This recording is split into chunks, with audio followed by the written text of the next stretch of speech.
Hi, today I'm going to be speaking a little bit about the functional communication system, PECS, which stands for Picture Exchange Communication System. And PECS is a really great tool for any individual or any student that has autism or any sort of speech language impairment or deficit.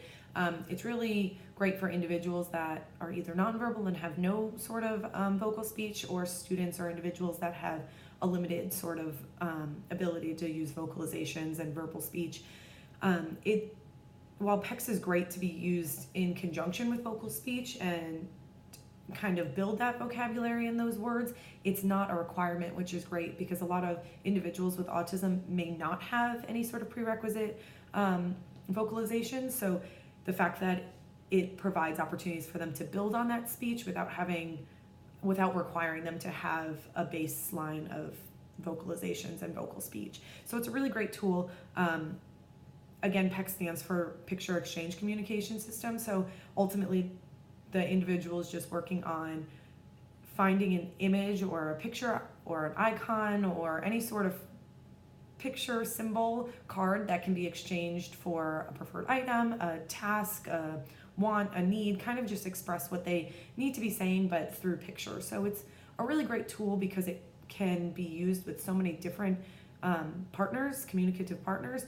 It can be communicating with young children because they're pictures, so it's they're relatively easy to understand. So whether it's children or adults or anybody in between, it's a really great tool for individuals with limited speech and vocalizations to be using. PECS is introduced in 6 different phases. So starting in the first couple phases, you basically the individual learns how to exchange these pictures for whatever they need or whatever they want to say. It's really getting to know that these picture symbols mean something, and when I exchange these, I get something in return, whether that's a preferred item like I mentioned, or a food, or just a response from somebody. It's really saying that these pictures mean something, and it builds all the way up into sentences and commenting on certain things out in the environment.